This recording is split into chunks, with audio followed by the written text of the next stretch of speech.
Good evening बच्चों। जैसा कि आप लोगों को मालूम है, हम लोग क्लास 10th की हिस्ट्री फॉलो कर रहे हैं। बच्चों, class 10th history chapter number 5, print culture and the modern world. इसमें अभी तक हम लोगों ने काफ़ी कुछ पढ़ लिया है बच्चों। इससे पिछले वीडियो में हम लोगों ने 3.1 को फॉलो किया था, अ न्यू रीडिंग पब्लिक। और आज जो हम लोग डिस्कस करने जा रहे हैं वो 3.2 religious debates and the fear of print. बच्चों, जब तक किसी इंसान को कुछ मालूम नहीं रहता, किसी चीज़ का ज्ञान नहीं रहता, वो काफ़ी कुछ अनजान रहता है और बहुत सारी ऐसी बातों पर भी वो विश्वास करता है जो सही नहीं होती। लेकिन बच्चों, जब ज्ञान बढ़ता है, व्यक्ति का ज्ञान बढ़ता है, ज्ञान बढ़ने से व्यक्ति के अंदर तर्क शक्ति आती है, और जब उसके अंदर तर्क शक्ति आती है तो वो किसी भी चीज़ को आलोचनात्मक तरीके से देखता है। और जब वो आलोचनात्मक तरीके से देखता है तो वो डिबेट करता है, बहस करता है, विमर्श करता है, चीज़ों को समझने की कोशिश करता है और समझाने की कोशिश करता है। बहुत सारे लोग इसमें इन्वॉल्व हो जाते हैं और एक नई, सही और अच्छी चीज़ सामने उभर के आती है। ये सारी बातें मैं आपको क्यों बोल रहा हूँ, ये इसलिए बोल रहा हूँ बच्चों कि यूरोप में हम लोगों ने अभी तक पढ़ा कि जब लिटरेसी रेट अच्छी नहीं थी, यानी लोग साक्षर नहीं थे, भाषा ज्ञान नहीं था, बहुत कम लोग, यानी जो अमीर होते थे, पैसे वाले एरिस्टोक्रेट्स जो होते थे, वो लोग पढ़ते थे, और गरीब व्यक्ति, जो सामान्य व्यक्ति थे, उनकी पहुंच किताबों तक नहीं थी, क्योंकि वो किताबें महंगी भी हुआ करती थीं, साथ में गरीबों को पढ़ना लिखना भी नहीं आता था। तो वो एक अनुयायी बन करके, फॉलोअर बन करके, जो भी उनसे कहा जाता था, जो भी उन लोगों को बताया जाता था, उसको सही मानते थे। लेकिन जब किताबें सस्ती हो गई, टेक्नोलॉजी आ गई, नई तकनीक आ गई, किताबें प्रिंट होने लगी, लोग पढ़ने लगे तो बहस होने लगी, ज्ञानवर्धन होने लगा, और अंधविश्वासों पर प्रश्न उठाए जाने लगे। लोगों ने अपनी नई आइडिया, अपने नए विचार एक दूसरे से शेयर करने शुरू कर दिए। बच्चों, बहुत अच्छी बात थी ये, लेकिन कुछ लोगों को ये बात अच्छी नहीं लग रही थी। कुछ लोगों को ऐसा लग रहा था कि अगर ऐसा ही होता रहा तो हमारी सत्ता समाप्त हो जाएगी। ये कौन थे? ये कुछ लोग कौन थे? बच्चों, यूरोप में क्या था? मध्यकालीन यूरोप में चर्च चर्च क्या होता है बताने की ज़रूरत नहीं है, ये ईसाइयों का पूजा स्थल होता है। चर्च के जो पुजारी होते थे वो बहुत ताकतवर माने जाते थे। लोग धर्म भीरू होते थे। धार्मिक कर्मकांड, बाध्यताएं होती थीं समाज की। राजा भी चर्च की बात की अवहेलना नहीं कर सकता था। चर्च और उसके पुजारी जो बात कहते थे वही अंतिम मानी जाती थी। उस पर प्रश्न उठाने की हिम्मत कोई नहीं करता था, क्योंकि प्रश्न उठाने का अधिकार ही किसी को नहीं दिया गया था। अगर चर्च और चर्च के जो धर्माधिकारी जो हैं, अगर वो कह दे कि धरती गोल नहीं चौकोर है, तो धरती चौकोर है। कोई प्रश्न भी नहीं उठा सकता, कोई पूछ भी नहीं सकता कि नहीं आप क्यों बोल रहे हैं ये बात। मतलब एक धर्मांधता, धार्मिक कठोरता पूरे यूरोप में थी। लेकिन हुआ क्या बच्चों, अब आगे पढ़ते हैं, ज़्यादा इधर उधर की बात नहीं करते, पढ़ते हैं तो खुद क्लियर हो जाएगा आपको। Religious debates and the fear of print, यानी धार्मिक जो विचार विमर्श, बहस होने लगी और कुछ लोगों को भय हो गया इस प्रिंट कल्चर से, किताबों के छपने का से लोगों कुछ ताकतवर लोगों को भय हो गया। क्या थे, कैसा था, कौन थे ये लोग, क्या भय था, पढ़ते हैं। Print created the possibility of wide circulation of ideas and introduced a new world of debate and discussion. बच्चों, इस प्रिंट कल्चर ने, इस छपाई ने कुछ ऐसी संभावनाओं को बना दिया जिससे विचारों का आदान प्रदान तेजी से होने लगा। एक नए संसार का उदय हुआ जिसमें लोग एक दूसरे से विचार विमर्श कर सकते थे, किसी बात पर बहस कर सकते थे, वाद विवाद कर सकते थे, है ना। कैसे? या तो मौखिक रूप से या लिखित रूप से। लेखक के रूप में वो अपने विचारों को छपवा सकते थे, हजारों लोगों तक पहुंचा सकते थे और उस विचार के प्रति लोगों का और क्या विचार है वो भी वो जान सकते थे।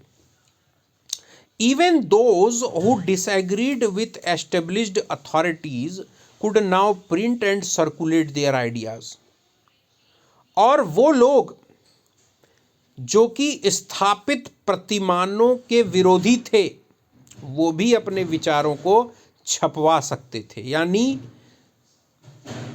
वो लोग जो वर्तमान में उस समय यूरोप में जो अथॉरिटीज़ थी, जो ताकतवर लोग थे, जैसे मैंने बताया ना, चर्च और उसके धर्माधिकारी, उसके पुजारी, है ना, उन्होंने जो परंपराएं बनाई थी, जो अंधविश्वासी विचार रख रखे थे, है ना, अब जो लोग उनसे असहमत थे वो भी अपने विचार अब प्रिंट के थ्रू, किताबों के रूप में प्रसारित कर सकते थे। Through the printed message they could persuade people to think differently and move them to action. और अपने इस छपे हुए मैसेज, संदेश के द्वारा वो लोगों को परसुएड कर सकते थे, मना सकते थे कि अलग तरीके से सोचो भाई। ये जो पुरानी परंपरा से ये जो चर्च के पुजारी बोलते हैं या जो भी बोलते हैं, इसके अलावा भी सोचो। चर्च के पुजारी कहते हैं कि धरती चौकोर है, तो तुम वही मानकर मत बैठ जाओ, तुम अपना दिमाग भी लगाओ, अपना कॉमन सेंस भी लगाओ, है ना। अपने स्वतंत्र होके सोचो कि वास्तव में क्या धरती चौकोर है। हो सकता है धरती गोल हो, त्रिकोण हो, कुछ भी हो, किसी भी शेप में हो, पर आप सोचो। आप विद्यमान सोच पर अड़े मत रहो। यानी जो धर्माधिकारियों ने जो एक बना दिया है, जो एक जो नियम बना दिया है, उससे हटकर अलग तरीके से भी सोचो। और सोचो ही नहीं, अपने उस विचार को कार्यान्वित भी करो, उसको एक्शन में भी लाओ। This had significance in different spheres of life, है ना। और जीवन के हर क्षेत्र में ये बात महत्वपूर्ण थी। Not everyone welcome the printed book and those who did also had fears about it. सभी लोगों ने इन छपी हुई किताबों का स्वागत नहीं किया। कुछ लोगों को इन किताबों से डर लगने लगा। अरे कैसा डर भैया? Many were apprehensive of the effects that the easier access to the printed word and the wider circulation of books could have on people's minds. बहुत लोग इस बात से डरे हुए थे कि ये जो आसानी से छपे हुए शब्द और छपी हुई किताबें जो हैं लोगों में सर्कुलेट होगी और लोगों को उपलब्ध हो जाएगी, तो हो सकता है कि ये लोगों के दिमाग में परिवर्तन ला दे।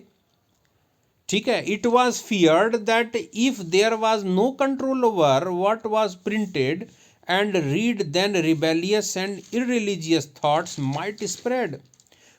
ये भी डर था कुछ लोगों को कि अगर क्या छप रहा है किताबों में, कौन सा टेक्स्ट, कौन सा मटेरियल छप रहा है, अगर उस पर नियंत्रण नहीं रहा तो उसको पढ़ने के बाद जो लोग हैं वो विद्रोही हो जाएंगे, अधार्मिक हो जाएंगे, अधर्मी हो जाएंगे। ठीक है, if that happened the authority of valuable literature would be destroyed. और अगर ऐसा होता है तो जो कीमती साहित्य है, जो वास्तव में कीमती साहित्य, वैल्यूएबल लिटरेचर कीमती साहित्य, बच्चों ध्यान देना, ये जो है धार्मिक पुस्तकों के बारे में कहा गया है कि धार्मिक पुस्तकों को वैल्यूएबल लिटरेचर कहा गया। जैसे धर्म ग्रंथ वगैरह जो होते हैं उनको कहा गया वैल्यूएबल। तो ये मतलब अगर ऐसा हुआ तो ये जो वैल्यूएबल लिटरेचर हैं, यानी ये जो धार्मिक ग्रंथ हैं, ये डिस्ट्रॉय हो जाएंगे, ये बर्बाद हो जाएंगे, क्योंकि लोग फिर इनको मानना ही छोड़ देंगे। Expressed by religious authorities and monarchs as well as many writers and artists, this anxiety was the basis of widespread criticism of the new printed literature that had begun to circulate. अब जो religious authorities थे, धर्माधिकारी थे, धर्मगुरु लोग थे, monarch यानी राजा, ठीक है, राजतंत्र से जुड़े हुए जो लोग थे, इसके अलावा बहुत से लेखक थे, कलाकार थे। ठीक है, इन लोगों ने जो कि राजा और चर्च से प्रभावित थे, ऐसे लेखक और कलाकार जो राजा और चर्च से, राजतंत्र और चर्च से प्रभावित थे, इन लोगों ने आलोचना शुरू कर दी प्रिंटेड लिटरेचर की। नए छपा हुआ जो साहित्य था उसकी आलोचना करनी शुरू कर दी कि भाई ये गलत है, ऐसा नहीं होना चाहिए, वगैरह वगैरह। अब देखो कुछ एग्जाम्पल इसमें दिए हुए हैं। Let us consider the implication of this in one sphere of life in early modern Europe, namely religion. ठीक है, देखते हैं इसको, है ना। जीवन का जो एक क्षेत्र है, धर्म है ना, उससे जुड़ी बातों पर हम इसको उदाहरण के तौर पे देखते हैं। देखो कैसे। In 1517 the religious reformer Martin Luther wrote 95 theses criticizing many of the practices of and rituals of the Roman Catholic Church. 1517 में एक धार्मिक सुधारक थे, धर्म सुधारक, रिफॉर्मर, रिलीजियस रिफॉर्मर, जिनका नाम था मार्टिन लूथर। उन्होंने कुछ लिखा, एक किताब लिखी जिसमें 95 थीसेस लिखी, है ना। अपने 95 जो परिपत्र लिखे, इन परिपत्रों में उन्होंने जो रोमन कैथोलिक चर्च जो रिचुअल्स की प्रैक्टिस करता था, जो क्या बोलते हैं उसको, जो कर्मकांड है ना, जो जिन कर्म कांडों की प्रैक्टिस करता था रोमन कैथोलिक चर्च, उसको उन्होंने क्रिटिसाइज किया, मतलब उसकी आलोचना की उसमें। ठीक है, उसकी आलोचना की। अब प्रिंटेड कॉपी है ना, और मतलब मौखिक आलोचना, मुंह से आलोचना नहीं की, बल्कि उन्होंने 95 परिपत्र लिखे और छपवाए, जिसमें क्या लिखा हुआ था बच्चों, ध्यान से समझो। उस समय रोमन कैथोलिक चर्च जो है वो ऑर्थोडॉक्स रिलीजियस चर्च था, यानी कट्टर जो होते हैं ना, जो एकदम अपने धर्म को ही श्रेष्ठ मानते हैं। ठीक है, तो ये रोमन कैथोलिक चर्च कुछ इसी तरह का था, यानी कट्टर ईसाई विचारों का पालन करने वाला, ठीक है। और उसकी सुप्रीमिटी चलती थी, यानी पूरे यूरोप में, चाहे पूर्वी यूरोप हो चाहे पश्चिमी यूरोप हो, खासतौर से पूर्वी यूरोप में और मध्य यूरोप में और पश्चिमी यूरोप में भी काफ़ी हद तक इन लोगों रोमन कैथोलिक चर्च जो है वो काफ़ी कट्टर माना जाता था, ठीक है। मतलब काफ़ी ताकतवर माना जाता था धार्मिक अनुष्ठान के मामले में, और लोग इस फॉलो करते थे इसको।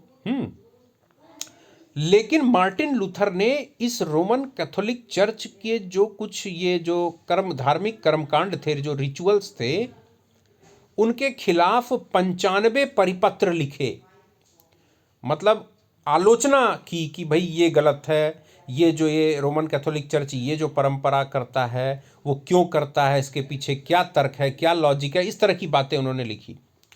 अ printed copy of this was posted on a church door in Wittenberg. It challenged the church to debate his ideas. और उसकी एक प्रिंटेड कॉपी, एक छपा हुआ जो प्रति है, उसको चर्च के दरवाजे पे पोस्ट किया गया विटनबर्ग में। और इसमें एक चुनौती थी, चर्च को चुनौती दी गई कि मार्टिन लूथर ने जो लिखा है, ठीक है, उस पर बहस करो, डिबेट करो, आओ। मतलब अगर मार्टिन लूथर ने चर्च के खिलाफ कुछ भी लिखा है तो ठीक है, आओ सामने और डिबेट करो, है ना। चर्च को चैलेंज किया गया। Luther's writings were immediately reproduced in vast numbers and read widely। और लूथर ने जो लिखा था ये, वो बहुत तेजी से उसकी कॉपी बनाई गई, उसकी कॉपीज हुई, है ना, उसको बहुत सारा नंबर में प्रिंट किया गया, लोगों ने हाथों हाथ लिया और खूब पढ़ा जाने लगा उसको। This led to a division within the church and to the beginning of the Protestant Reformation. और इससे क्या हुआ, चर्च की जो ताकत थी वो बट गई, ठीक है। और जो ईसाई जो विचारधारा, ईसाइयत वाली जो विचारधारा थी बच्चों, वो दो भागों में बट गई, और इस तरह से प्रोटेस्टेंट रिफॉर्मेशन शुरू हुआ। बच्चों, प्रोटेस्टेंट किसको बोलते हैं बच्चों? जैसे ईसाइयों में दो सोच वाले लोग हैं, है ना, दो तरह की सोच वाले लोग। एक तो जो कट्टर और पुरानी परंपराओं में विश्वास करने वाले जो ईसाई हैं, उनको रोमन कैथोलिक क्रिश्चियन कहा जाता है, रोमन कैथोलिक क्रिश्चियंस, ठीक है। और कुछ ऐसे ईसाई जिन्होंने आधुनिक विचारों को अपना लिया, धार्मिक सुधारों को अपना लिया, ठीक है, जो मॉडर्नाइज वे में सोचते थे, आधुनिक तरीके से सोचते थे, जो थोड़े लिबरल माइंडेड थे, है ना, उदार हृदय वाले, उनको प्रोटेस्टेंट कहा गया। उनको क्या कहा गया? प्रोटेस्टेंट। तो इस तरह से बच्चों, अब आप सोचो कि मार्टिन लूथर ने जब अपनी थीसिस लिखी, मतलब क्रिटिसाइज करते हुए, आलोचना करते हुए रोमन कैथोलिक चर्च की, लोगों ने विरोध तो छोड़ो, लोगों ने हाथों हाथ उसको ले लिया, यानी पढ़ना शुरू कर दिया और मतलब कि समर्थन करना शुरू कर दिया।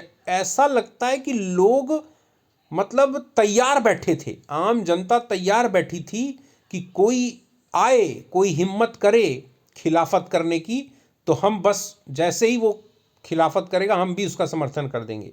इसका मतलब ये था कि मतलब रोमन कैथोलिक चर्च की बातें अधिकतर लोगों को पसंद नहीं थी, है ना। इसका मतलब तो यही हुआ। Luther's translation of the New Testament sold 5,000 copies within a few weeks and a second edition appeared within 3 months। Luther ने जो न्यू टेस्टामेंट का ट्रांसलेशन किया, न्यू टेस्टामेंट क्या होता है बच्चों? देखो, न्यू टेस्टामेंट जो है, जो क्रिश्चियन हैं, जो ईसाई होते हैं बच्चों, ईसाई का जैसे धर्म, ईसाई लोगों का धर्म ग्रंथ होता है बाइबल। बाइबल के अलावा ओल्ड टेस्टामेंट और न्यू टेस्टामेंट, ये भी इन लोगों का धर्म ग्रंथ माना जाता है, जिसमें ईसाई धर्म की परंपराएं, ईसाई धर्म से जुड़े हुए नियम कायदे वगैरह इनमें लिखे रहते हैं। ठीक है, इसमें कुछ हिस्ट्री भी रहती है, हिस्टोरिकल फैक्ट्स भी रहते हैं। तो मार्टिन लूथर ने जो ये न्यू टेस्टामेंट का ट्रांसलेशन किया, उसकी 5,000 प्रतियां, है ना, कुछ हफ्तों में बिक गईं। यानी लोगों ने बहुत खरीदा और 3 महीने के अंदर ही अंदर उसका सेकंड एडिशन भी आ गया। ठीक है, deeply grateful to print, Luther said printing is the ultimate gift of God and the greatest one. इतना मतलब प्रभावित हुए लूथर अपनी इस किताब को छाप करके, और उन्होंने देखा कि मतलब हाथों हाथ इतनी प्रतियां बिक गई, इतनी कॉपीज उस किताब की बिक गई न्यू टेस्टामेंट की ट्रांसलेशन की। तो वो इतना प्रभावित हुए इस बात से, तो उन्होंने एक बात कही, क्या कही कि printing is the ultimate gift of God. ये प्रिंटिंग जो है ना, ये ईश्वर का उपहार है ना, महानतम उपहार है, ईश्वर के द्वारा दिया गया महानतम उपहार है। ठीक है, several scholars in fact think that print brought about a new intellectual atmosphere and helped spread the new ideas that led to the reformation। बहुत सारे विद्वानों ने ये सोचा कि ये जो प्रिंट है, ये जो छपाई की संस्कृति है, ये जो जो किताबों की जो ये संस्कृति है, इसने एक नए बौद्धिक वातावरण को जन्म दिया है। और इससे क्या सहायता मिली है, नए विचार लोगों में फैले हैं, और जब नए विचार फैले हैं तो रिफॉर्मेशन हुआ है, सुधार हुआ है, समाज में सुधार हुआ है, धर्म में सुधार हुआ है। ठीक है बच्चों, अब ये क्या बोलते हैं हम लोग, आगे देखते हैं, है ना। आगे हम लोग नेक्स्ट वीडियो में देखेंगे बच्चों 3.3 प्रिंट एंड डिसेंट। और आपको बहुत जल्द ये मैं कल ये वीडियो आपको बना के दूंगा, प्रिंट एंड डिसेंट। बच्चों क्या है ना कि छोटा छोटा वीडियो मैं इसलिए देता हूँ आपको, ताकि आप एक टॉपिक को अच्छे से समझ लो, पढ़ लो। और अगर लंबा वीडियो हो जाता है, थोड़ा बोरिंग हो जाता है, ठीक है, और आप भी लगातार कंसंट्रेट नहीं कर सकते। ठीक है, मैं सबकी बात नहीं कर रहा हूँ, बहुत सारे बच्चे जो होते हैं वो कंसंट्रेट नहीं कर पाते लगातार, तो इसलिए मैं छोटे छोटे वीडियो बनाता हूँ। लेकिन मैं फ्यूचर में मैंने ये प्लान किया है कि मैं लंबे वीडियोस बनाऊँगा और आपको दूंगा। ठीक है, तो कल देखते हैं ये 3.3 प्रिंट एंड डिसेंट। तब तक के लिए बच्चों, गुड नाइट।